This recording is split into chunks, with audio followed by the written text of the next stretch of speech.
Today's video is going to be about how to fade from the organization, or maybe a better title will be how to leave on your terms. Okay, because there's three different ways we all know that we can leave. We can be disfellowship, we can disassociate ourselves, or we can fade from the organization.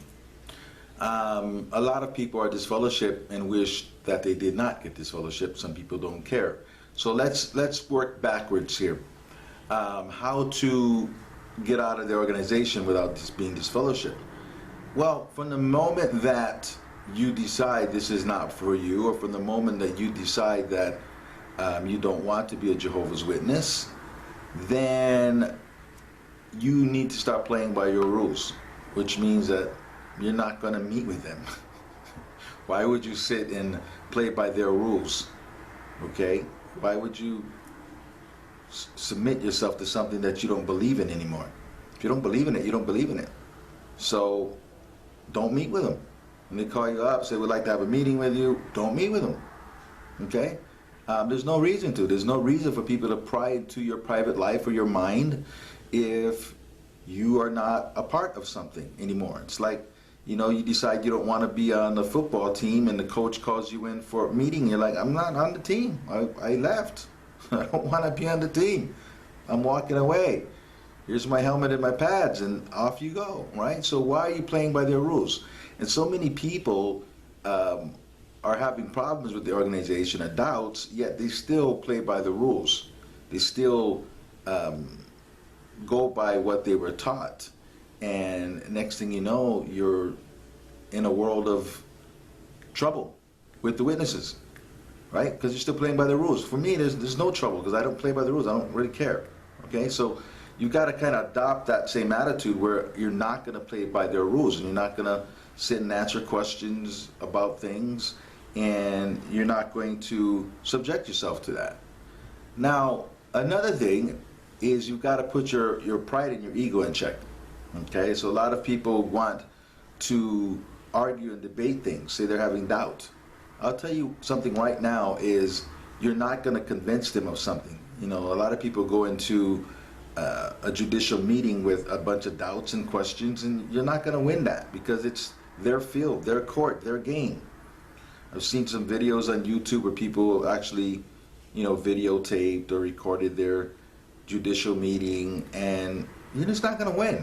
They don't have to make sense in it. They don't have to. Every time I've watched those, the people are making good points and the elders can't answer their questions and all that, but you're still not going to win that, so why even have the debate? You got to put your ego in check. Also, if you're having serious doubts, don't try to convince other people in the Kingdom Hall to agree with you. Don't go and spread your beliefs to people who don't want to hear it. You see, a person convinced against his will is of the same opinion still. That means someone who does not want to be wrong just won't be wrong. Just not going to happen. As much as you prove what they're saying makes no sense, it makes sense in their head.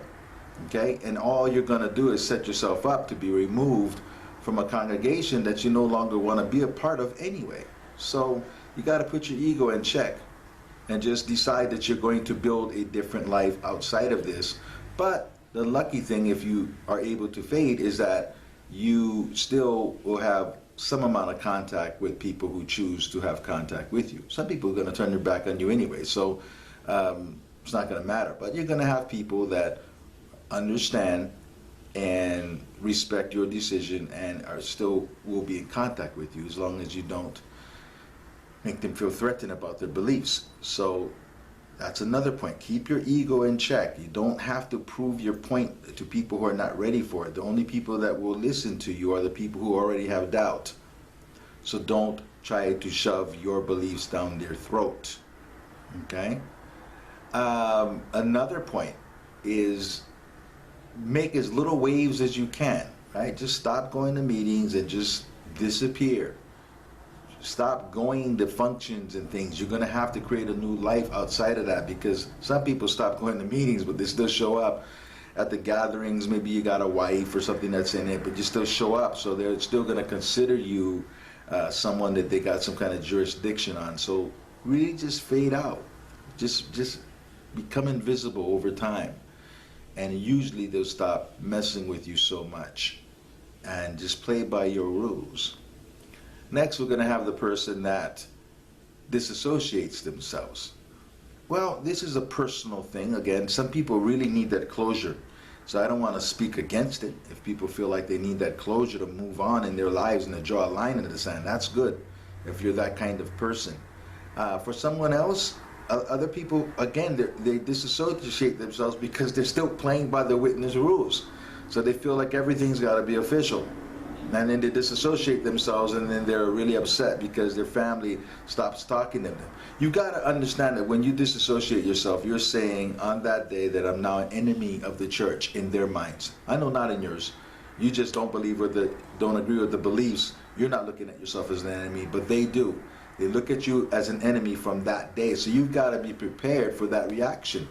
When they announce that someone has disassociated themselves, for some people it's even worse, because you consciously decided that this wasn't the truth. Someone who's disfellowship, a lot of times they'll just think, oh, he's struggling with sin, or he still knows it's the truth. When you disassociate yourself, you're saying, I consciously am saying, I don't want to be any part of you. So for a lot of people, that's worse than the disfellowship person. Okay, so you got to really ask yourself, is that what you want? And if you really care about particular relationships in the congregation, it might be your children, it could be your mom and dad, then that might not be the route for you if you can't take the consequence of making that decision. And then the third choice is to fade, and we already covered how you do that.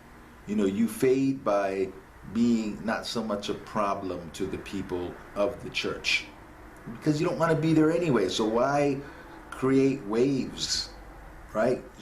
Just quietly go and build another life and quietly go away, because they're trying to protect something and you are a huge threat to that. As I described in another video, it's the faded witness who still has access to people. Now, down the line, maybe you won't care so much. 5 years down the line, you won't care. I mean, I don't care. There might be people spying on my videos right now. Maybe they'll come on a witch hunt one day because I do make these videos. But I don't care at this point. So many years have gone by. So be really cognizant on how you want to leave the organization. You got to kind of plan it out. You got to map it out. And you've got to know what you're going to do after you step out of the organization. How you're going to keep moving on. These are the things you want to do, okay? Or else it collapses on you and you're not ready for all the consequences that happens.